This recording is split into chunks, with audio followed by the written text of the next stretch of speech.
Quit Your Damn Job with McCall Taylor. I definitely feel like life is definitely like a river, and you do need to go with the flow for a lot of it. And if you get pushed somewhere, don't fight it, just go with it. Wil, so tell me how you got started with business in the first place. Okay, so growing up, I always worked at small businesses and worked for, if I worked for the business, I kind of connected it with a human. Yeah. Justin Hamilton, I worked at Hamilton's and catering. I worked for Andy Saxton, floral, catering. I worked for Tom Emmett at Norda's, which was in Logan on Main Street. So I worked for all these small businesses, and I feel like I didn't really go out of my way. That was just like a natural fit for me. Yeah. And that's where I went and got my jobs. And I loved it. And so I always saw myself kind of doing the same thing. Yeah. So growing up, did you do like lemonade stands and that kind of stuff, or? I was always kind of looking for like hustles, things I could sell, things I could resell. And I did enjoy that. Yeah. So is Love to Cook like your first business? No. My first business I would say, be Great Harvest. So I worked at Great Harvest, and then I graduated in art from USU. Cool. And then moved our little family. My oldest was 10 months old at the time. Dang, okay. And then my wife had been graduated for a year, and then we moved up to just outside of Boise. Oh, nice. And we did a Great Harvest. That's awesome. So that's super cool. So how do you think like your art has tied into all of this? Because I love the diversity of the two different like realms of things, because honestly when you look at like entrepreneurship, it is an art, because there is so much that like ties into it with, I don't know, the construction of it, Yeah. No, I would say it, while the skills that I learned at school don't directly apply to very many of the things I do, studying art really changed the way I think about things and the way I solve problems and the way I look at the world. Yeah. And so that part of the education was like really good for me. I loved that. And then I do some design work. I was a couple semesters away from a Bachelor of Fine Art with an emphasis in graphic design. Oh, cool. But I could kind of see I wasn't going to be happy always working behind a computer. Yeah. So, and most people that know me are like, really? You were thinking that? Right. So then we had the opportunity to do a Great Harvest, and that worked out. And so I was like, oh, sweet. And I kind of never looked back. But retrospectively, I can see that my art degree does affect how I interact with the world for sure. Yeah. So with the Great Harvest that you started up there, what was like your next step? How were you like, okay, so this is obviously the route that I want to go down? Like, did you have like a defining moment or anything there? Not really. There was kind of a point in time where my wife and I were reflecting, and we went to go up to Idaho, spread our wings and fly. Yeah. And it was like our 5-year plan. We're like, let's go do this business for 5 years. And I think part of it is like, I have commitment issues. And so I was like, I didn't want to commit to something for a long period of time. So, I guess in a roundabout way, to try to answer the question, we went up there and we were like, hey, let's do this for 5 years. And the first few years were horrible. Really? Just like really, really hard. Just shifting into a different place, or? Like, we were working a lot and the money was bad. Yeah. So I mean, and I think that's like a pattern with all businesses that are like, your first 3 years are horrible. Yeah. And so they were for us. And that was really hard. 5 years hit and we were like, hey, we finally figured this out. Let's just keep doing it. Yeah. And then, 5 years came and went. And we were like, wasn't this our 5-year plan? And then, we were almost at 10 years and someone offered to buy the business from us kind of out of the blue. And, I mean, that's another story. But we weren't really planning on it. And then it just happened. We got this offer. And we were like, man, our plan was always to move back to Utah, which my wife and I are from Logan. Nice. And so we came back. And then at that point, I was like, well, I guess I'm an entrepreneur and this is what we do. So we were like, let's find another business and work on it. No, that's awesome. I think it's really cool to see the way that has come into place. Like, I've been very focused on like the timing of everything recently. Like, there have been a couple of situations that have come up that I'm like, okay, divine timing. I can see that is a massively impactful moment. Okay, I guess this is what's supposed to happen right now because this is the way that this has played out. Mm-hmm. So do you think that was definitely played into it based on the timing of like moving back, and it was like different businesses that have come up? Or yeah, I think the timing was huge. And I mean, life, not to get like too philosophical, but I definitely feel like life is definitely like a river, and you do need to go with the flow. Yep. For a lot of it, and if you get pushed somewhere, don't fight it, just right. go with it. And yeah, absolutely. And so that's kind of how we felt. That being said, it wasn't like a really easy thing to sell one business, move my family, right. buy another business, and then go from there. But I would say all of the things happened fairly naturally. Mm-hmm. And then combine that with like a lot of hard work and like applying what we know, and I would say things have gone pretty good. Yeah. So. Well, absolutely. I love your river analogy because that's exactly what it is. Like growing up, I've told this story before, but like growing up, I never thought that this was what I was going to do. I never thought, hey, I'm going to be on the radio. Like I thought, hey, that would be a cool thing, but that was the extent of it. Yeah. And then it was like just kind of gradually ended up in that position, And look at you now. You're making all these people happy. I'm so like happy. Them, right there. And, that's the thing. Like, I feel like my life is so much more fulfilled now because it has been this gradual transition into things, Would you say, like, for you guys that's kind of a thought for you? Like, you feel happier than you think that you could have been based on what you ideally thought your life would be? Yeah. And I mean, I think as a kid, I was either pie in the sky, like I wanted to race trophy trucks, or be a doctor, which I shouldn't be too pie in the sky. My dad's a doctor, but the school was like a deal breaker for me. Right. And then trophy trucks are like $1 million. Right. Deal breaker. So then business owner was the next thing. So I kind of thought I would be a business owner, but as a kid, I honestly never thought, what does this look like? Right. And so now that I'm here, I like what I'm doing, but still to this day, people they're like, oh, what do you do? And I'm like, I don't really know what my skills are. Right. And in fact, okay, this is a tangent. Bring it on. I love it. Going with Tangents are the best. So we sold the Great Harvest. We moved back to the Valley, and we didn't really have a plan. And so I was like, hey, we have some money from this business sale. Let's freaking buy a house. Nice. For cash. Plunk it down. And then I was like, I could get a job, and if this job had health insurance, I was like, I could do whatever. Right. And so I interviewed at a few places, and kind of going back to like, what do I do? I don't really know, because I had a really hard time telling people and companies like, hey, this is how I can bring value to your company. Right. This is what I can do. Yep. I can't even remember what question I was answering now, but like, yeah, so I suppose what I do is fairly vague. Yeah. But to me, day to day, it's really obvious. With the building of the businesses, that's one thing that I've actually noticed is more so people who own businesses have brands, but the brand is themselves. Like, you are the product. You are the product. And so, like, it's trying to come up with like you said, trying to come up with, like, here's my skill set. Here's what I can provide you. Like, I know that anything that I get into, I could kick butt in anything that I get into, you know? So how big for you guys is planning? Because you said that when you moved back, it was like, we didn't really have a plan, but it was like, hey, we feel drawn, we're going to go here, so we're going to do that. So now what do you guys do planning wise? Like, do you sit down and like, okay, 5 years from now, 10 years from now, 20 years from now? Yeah. Okay. So let me contrast those, like my 10 years ago me versus now me. Perfect. So 10 years ago me, it was like, yeah, we've got this 5-year plan, and then we're gonna do I don't know. Right.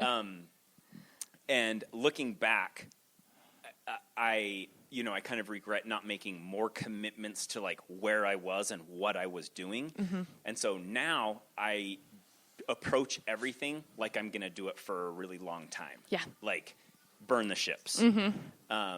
So we came here, we bought this business, and immediately we were like, let's buy a building. Yeah. And so it's actually been almost a year. Yay, happy birthday. Yeah. Happy birth building day. Happy birth building day. So we bought this last March. It's January right now, if you're wondering. It's all good. And we moved the business in April. And that was like a huge thing for us. So, we planned to own some real estate, and that was part of the plan. I would like to see Love to Cook in here forever. Yeah.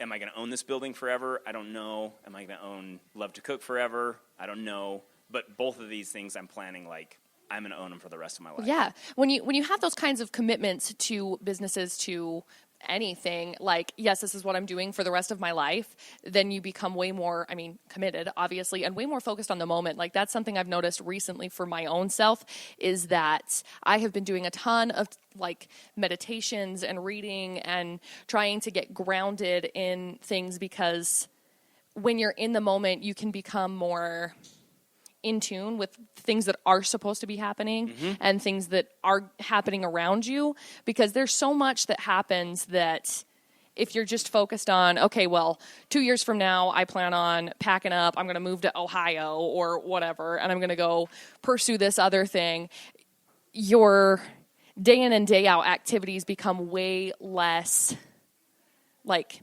impactful, meaningful. Yeah. 100%. And it's crazy to see that from your perspective. I really do appreciate, like, you bring that to this. Yeah. So I love that. And I totally agree with you. Like, hey, you're moving to Ohio in 2 years. That sounds horrible. Yep. Like, you wouldn't want to make friends. Nope. You would have no commitment to what you were doing. You know your end date. Yeah. And so knowing the end date is like, meh, then I just don't really care. But if you live, like, as cliche as it is, you can live every day as if it's your last. You never know if this interaction with a human being is going to be the only and last interaction that you have with them, and you live with more of a like meaningful experience and more of an impactful conversation. Yeah. In I don't know. For some reason, like, 2021 started and my brain is like, we don't know what words are. So they're just, like, gone. So any sort of, like, you're trying to make it like you put intention. That's the word I'm looking for. You put intention behind everything that you do in every activity. Yes. For the rest of forever. Yeah. And I love that. Yeah. Yeah. And I am trying to live like that. Obviously, I don't 100% of the time, Right. but It's a learning thing. yeah. But yeah, the 10 year ago me and the now me, I would say I'm definitely more deliberate and I have better intention of what I want to do. So what are some of the shifts that you've made to get to that position? Has it just been through, like, living life and then realizing that, like, your business up there was supposed to be 5 years and it was like, oh, hey, there it is. Yeah. Or Yeah. And okay. So, yeah, and we don't regret staying up there. no, of course at not. all. Of course not. You learn so much from it, and things happened the way they needed to, And that's part of the reason why we stayed up there for so long, is we were comfortable and it was awesome. We had great friends. Oh, I miss you guys. But like, okay, so what have I changed now that really helps me focus on living today? So, yeah, part of it is fueled by maybe a little bit of regret and not wanting to have that regret anymore. Yeah.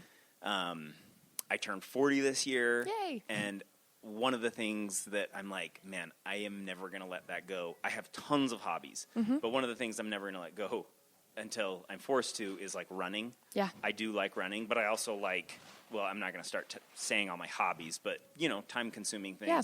But running's one of those things where if I stop running for a couple of months, coming back for a 40-year-old guy, it's hard. Like, it's really hard. And I'm like, no, I cannot stop running. I have to run at least a couple times a week. Right. Other things that center me, and that is one of the things that centers me, is my exercise. You mentioned meditation.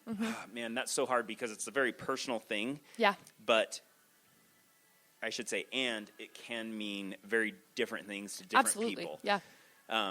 So mindfulness, meditation, whatever. I started doing, like, guided meditation, I guess. Me too. Yeah. Probably like 5 or 6 years ago. I called one of my buddies, and I was like, I think I'm having an anxiety attack. Oh, no. And he was like, okay, do this. And he just told me to download this app. Yeah. So I downloaded Headspace. Uh-huh. You know? Yeah, so I use Balance, but yeah, I've Okay. used Headspace. I like them. I just like Andy's voice. It's nice, yeah. But He's a very nice voice. He does. In fact, I'd pay $90 a year to hear it. I know. So anyways, I started doing that, and just those like sessions that I did and do are very helpful, but I also am like, wow, after I do one of those meditations, I literally feel like I'm waking up in the morning and my mind is clear. Yep. And you can do that in the afternoon, you guys. It's the best. Yeah. It's the best. You take in 3 breaths or 5 breaths and you just focus on your breath and that's it. And then it's like, yeah, I'm it's refreshed amazing. and I can start over. Yeah, I totally get it. So, yeah, that's definitely one of the things that I do now. And it helps me, get less granular on what I'm supposedly concentrating on. Right. Usually being distracted by. Same. So, is that I think that's the answer to Yeah. what I was going for. Yeah. It's so important. One of my favorite analogies that's ever used about it is like your brain is like a loud bar. Mm-hmm. And sometimes you got to take a step out and walk out of the loud bar Yes. to get a breather. And then you can 100%. go back in, and then it's like, refreshed. And, I'll meditate on my way into work in the mornings. I know, okay, I don't close my eyes while I'm driving because that's illegal and, sort of will cause an accident. So but I breathe in and I breathe out.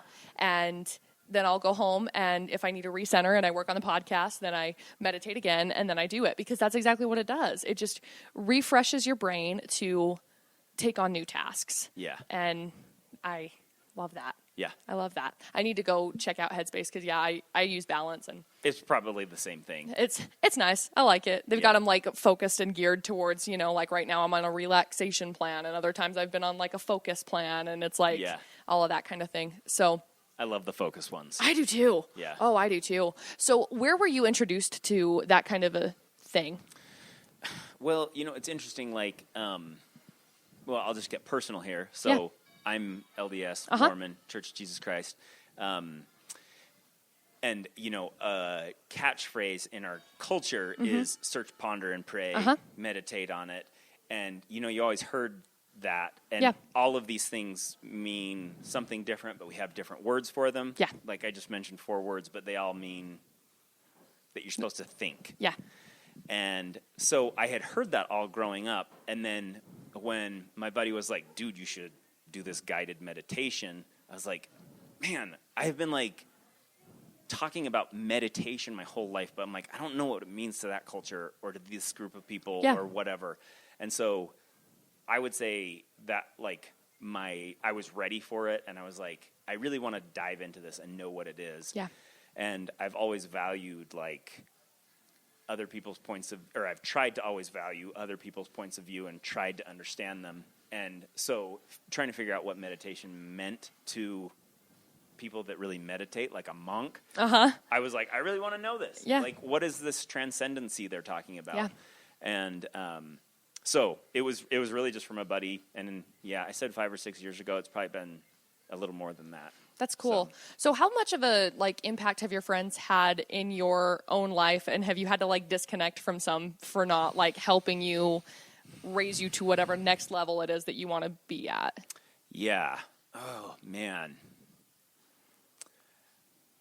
That is a tough question. I would say very few have I had to disconnect from, but I would also say I have a certain, while part of me really craves validation. Yeah. I usually only crave it from a couple of people. Right. My wife, my dad. Mm-hmm. Gosh dang it. Those people are very important. But growing up, I feel like I always felt so different from everyone else that I've never felt the need that I needed to really fit in with my friends. Mm-hmm. So to answer your question, no, I haven't had to, and I think it is there's a little bit of arrogance that I have that I just do what I want, and I don't need anyone to tell me that I can or can't do it. Yeah. My wife is very pragmatic and more risk averse, And then my dad, these two people I need validation from, my dad thinks I can do anything. Yeah, that's awesome. That's so cool, though, to be able to have that kind of support. Yeah, and he'll be watching this, and he'll be like, yeah, you can literally do anything. Yeah. My son can do anything. Yeah, that's so cool, though. Like, I love that. See, for me, growing up, I always felt like I was different. I've always felt like I was different, and it was like, I always wanted to do what everybody else was doing. And so it was like my friends liked volleyball, so I liked volleyball. And it was like my friends liked this band, so I liked this band. And it wasn't until a couple of years ago when I was like, hold up, like I could literally do anything that I wanted to. And then as soon as I started kind of getting into this groove of things, that's when it became like, no, you don't like what I'm doing? Okay, then see you later. Like, you know what I mean? So how old are you? I'm 26. Can I ask that on this podcast? Yeah, that's fine. Okay. I'm 26. I'll be 27 in March. What up? Oh, fist bump. Party. So in a way, maybe I'm going to like rephrase what you said. Like, in a way, you kind of like started being more true to yourself. I did. 100%. Good job. Thank you. And that's the thing. It's so important because like, as I have grown up and as I have learned more in the last, seriously, like 7 years, it's been very much like, wow, you know what? Like I started cooking and I'm like, I like doing that. I started like using a smoker and I love doing that. I started reading. This is actually a story that my friend brought up. I was reminded of. So when I was in 5th grade, I was up for the Hope of America Award. I don't know if they do that over here or what it is, but I don't even know. I was up for the Hope of America Award, and it's like you have to accomplish XYZ things, and I was so excited because I was like, I had done it, but then I didn't get it. And there was one girl that got it, and I came in second. And from that point forward, I was like, nope, I'm done. Like, I don't care. I don't care anymore. I don't care. Like, obviously, I'm not the Hope of America. And so then I was, like, very sad about it. But I stopped reading because I didn't like reading because the cool kids didn't read. And so since they didn't like reading, I didn't like reading. Right. And, it just kind of went from there. And so it was like, I didn't care about school. I got, like, C's and stuff in school because I just didn't care. Like, but recently, over the course of the last probably year, I've started reading again, and I'm like, man, I freaking love reading. Like, but it's something that I didn't know until recently because I had consumed myself with literally what everybody else wanted to be doing. Yeah. And instead, I finally have come back to my own true self, and I'm like, dude, it's cool if you want to, dress like a scene kid and cook and read and do all of these different things and play the ukulele. Not well, but play it anyway. But it's been a discovering of my own true self. Do you think you've kind of had a grasp on that for like your whole life? Or is it something you've had to start learning about? So there were definitely, what kept me from being myself was when I was younger, one of the things that made me not fit in was I got really, really bad grades. And I actually never skipped school. I always tried to do the stuff, but, I just really, really suck at school. Right. Really, really suck. And when I say that, like, we're talking like 1.5 GPA in middle school. I graduated with like a 1.9 or 2.1 or something from high school. Yeah. And I never skipped or anything. Anyways, I always felt like on the outside. Yeah. Now I can't remember what I was asking. Oh, so I was always like, I guess I was always embarrassed of who I was because I felt like who I was the kid that got bad grades. Right. And I was stupid. Yeah. So I think once I graduated high school, I was like, hey, I'm going to go on a Mormon mission. And my dad was like, and I had a whole year before I could go after I graduated high school. And being from Utah, it's like the tradition is like you graduate high school and you go on a mission. Yep. And I had this whole, 16 months before I was eligible to go. And so I was like, well, I guess I'm going to go to school. Yeah. And I remember my dad being like, okay, do you want to go to school? And I was like, no, I hate school. Right. And he was like, well, don't go. You'll just screw it up. That's cool. And I was like, oh, I'm not going to go. And so I skied like 110 days that year. Good for you. And worked at my ski shop and actually met my wife. That's cool. At that time. And then, so I think that year I kind of like found myself. Yeah. And became more comfortable in my skin. But I always was so different that, or at least I felt like I was so different that I was just I guess it was like easier for me to be like, yeah, I am different and I'm not stupid. I'm just going to keep being me. Yeah.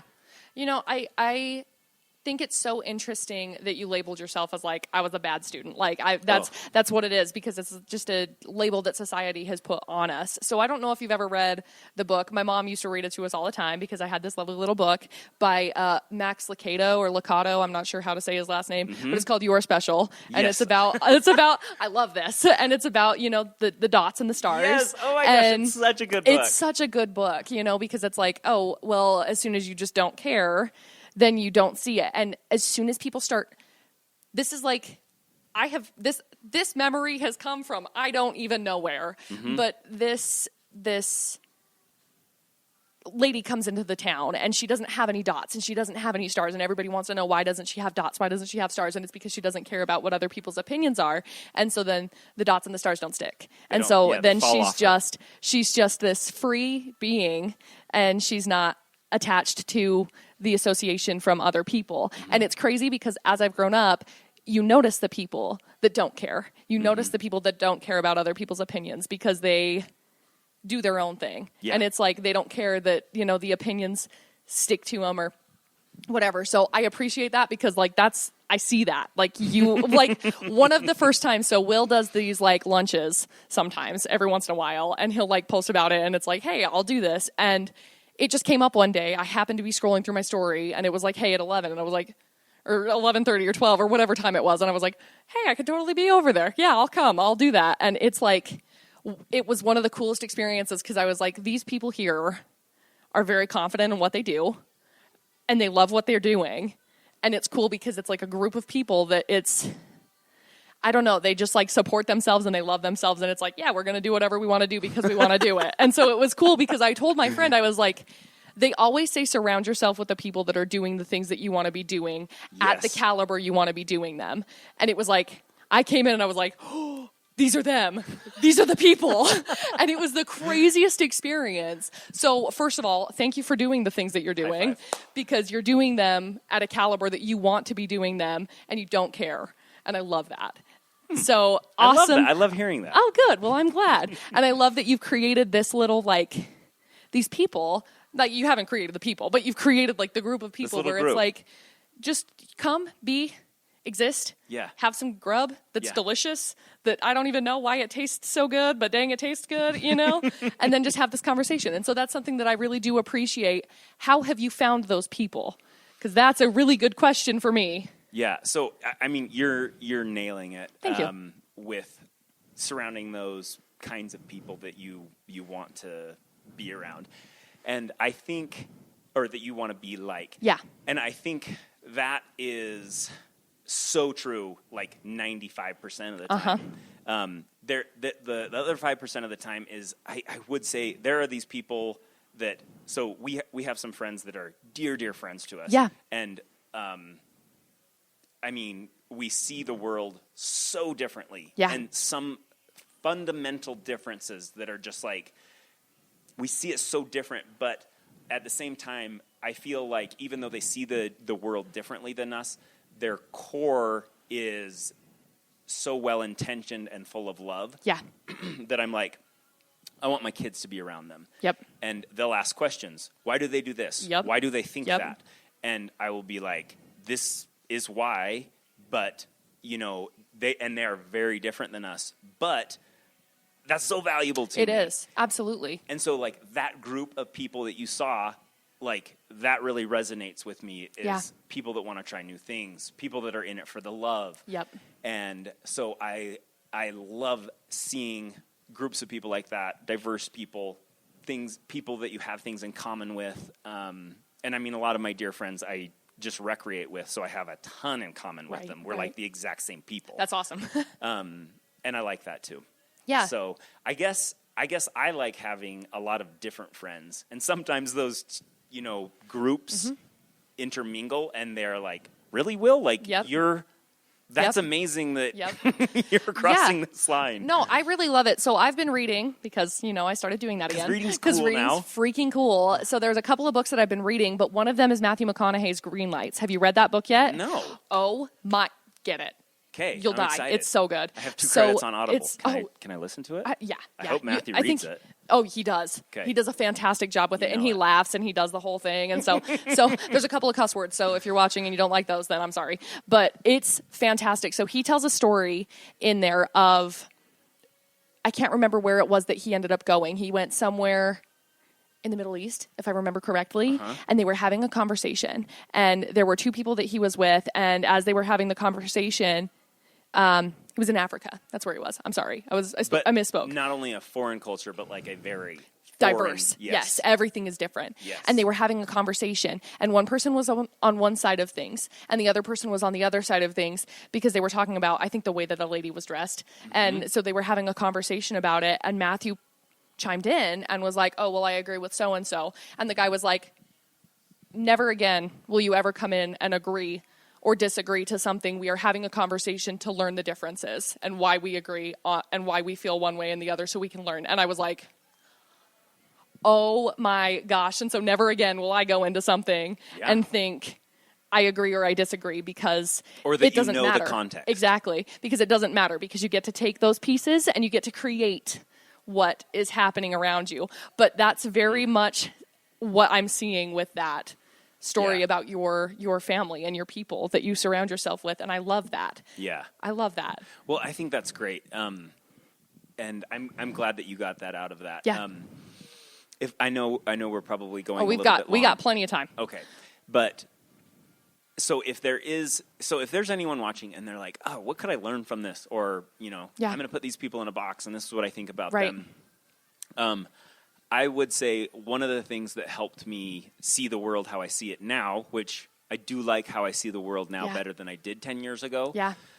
I'm not saying it's right or wrong. No. I have no idea. But you've just learned and grown. Yeah. And like the person that you are now. Yeah. Yeah. And I would say, like, that picture that you shared from Matthew McConaughey's book, man, so much of life is like that. It is.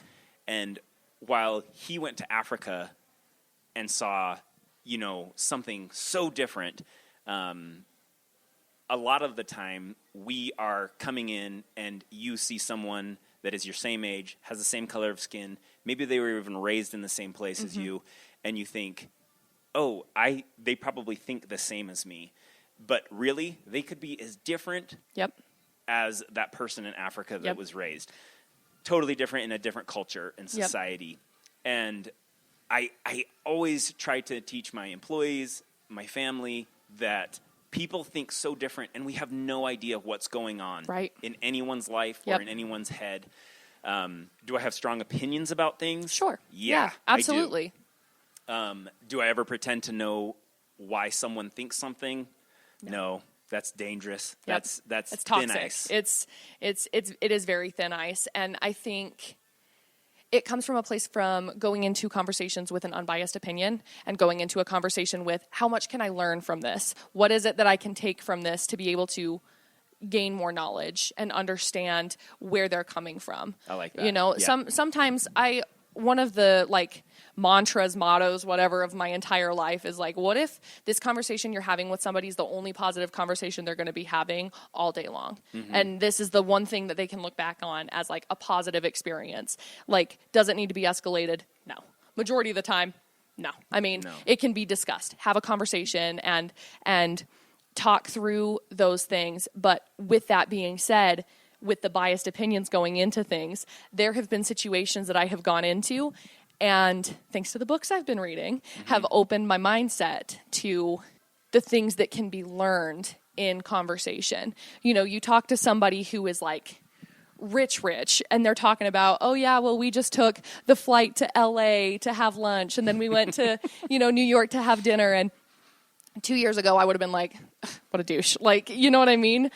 But now it's I want that life. Yeah. I want to be able to have that opportunity to be let's drop the money and go, Yeah. And it's a matter of shifting your perspective and shifting your mindset to understand what value they have to tell you, So how did you do it? So what did you do to be able to get to a position where you can fly to LA during lunch and go to New York for dinner? I don't have the answer for that one yet. We'll get there. We'll get there eventually. We'll figure that one out. It seems like I've been talking to a lot of people lately, And a common thread that has been running through is, like, what is the why behind things? And, you know, for you, when you were younger, like, why you did things was to please others, to make yourself feel like you were fitting in, to, you wanted to put yourself in a box. Yep, I did.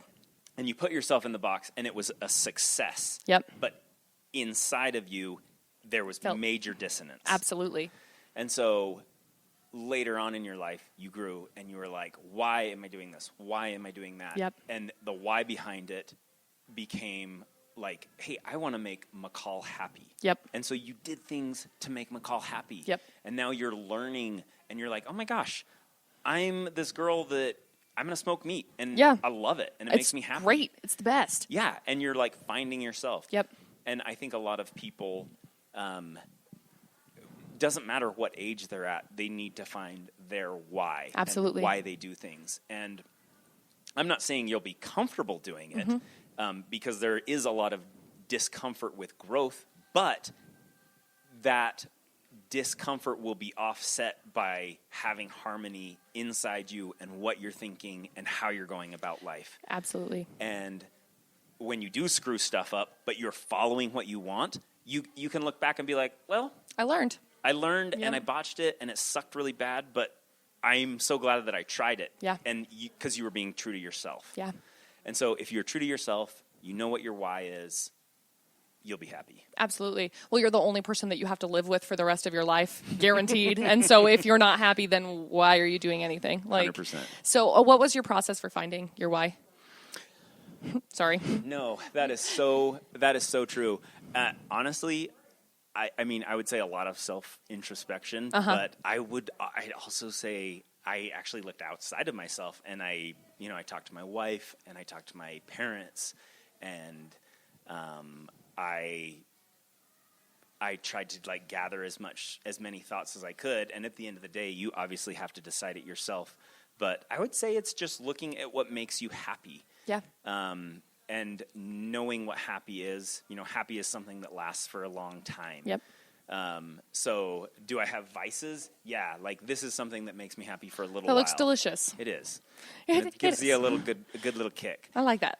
But things that you can do for your whole life that bring more harmony to who you are, that is finding your why. Yeah. And if I could tell you, like, some of my why is, here's a secret. Like, I own this business called Love to Cook. I actually don't love to cook. Really? No. But I love to feed people. Yes. I love to feed people. Yeah, okay, I feel that. Yes. Oh my gosh. Because for me, I'm like, I can eat mac and cheese and be fine. Like, give me some cereal, Captain Crunch, I'm good. And peanut butter and jelly, crushed it. 100%. But as soon as I get to start cooking and entertaining people, that's fun. See, it's that's so the awesome. cool stuff. Yeah. You and I are in tune with that. 100%. So that is one of my whys, like, and that's why I liked the bakery a lot. Yeah. Like, I loved the bakery. I loved like having something that kind of came from me, and then I could share it with them, and they'd be like, wow, I love this. And I'd be like, I love this. Yep. And I think that's why I do Lunch with Wil, is I just want to share something that I like with people. It's because it's the freaking artist in you, dude. Like, that's exactly what it comes from, because you want to create something to give to somebody else. Like, this is me. This is a piece of me. You're welcome. Like, here, have this, And if you enjoy it, even better. But, like, I enjoyed making it. Yeah. So, and let me point something else out. So, you came in and you're like, man, this guy's got his crap together and he's confident and he's doing things how he wants. Yep. Like, that was really scary for me to have lunch with Wil. Yeah. Like, it's really scary. Yep. I wasn't sure of myself. Yep. I'm getting that like little hiccup feeling little in my throat where I'm like, am I going to do another one of those? But we've done a few and they've been all successful. I'm going to keep doing them. Yeah. But that's one of the things behind my whys. Yep.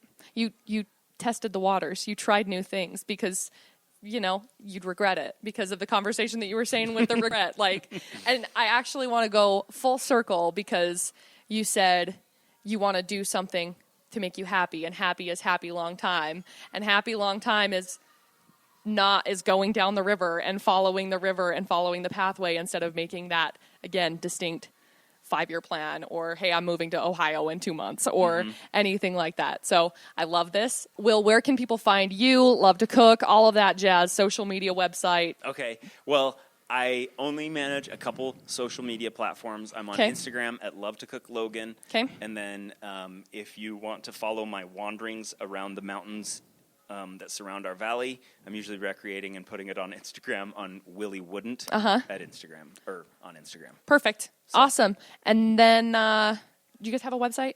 Oh yeah, it's Love to Cook with a L-U-V. Perfect. Love to Cook, and we do have a lot of like classes listed on there. So that would be like a really, if you want to do something super awesome, fun, fulfilling, educational. We have way rad classes that we do a few a week. Cool. And they're always awesome. Awesome. Well, Will, this has been like a blast. I have enjoyed this immensely. So Likewise. Thank you so much for your time. And this has been Quit Your Damn Job.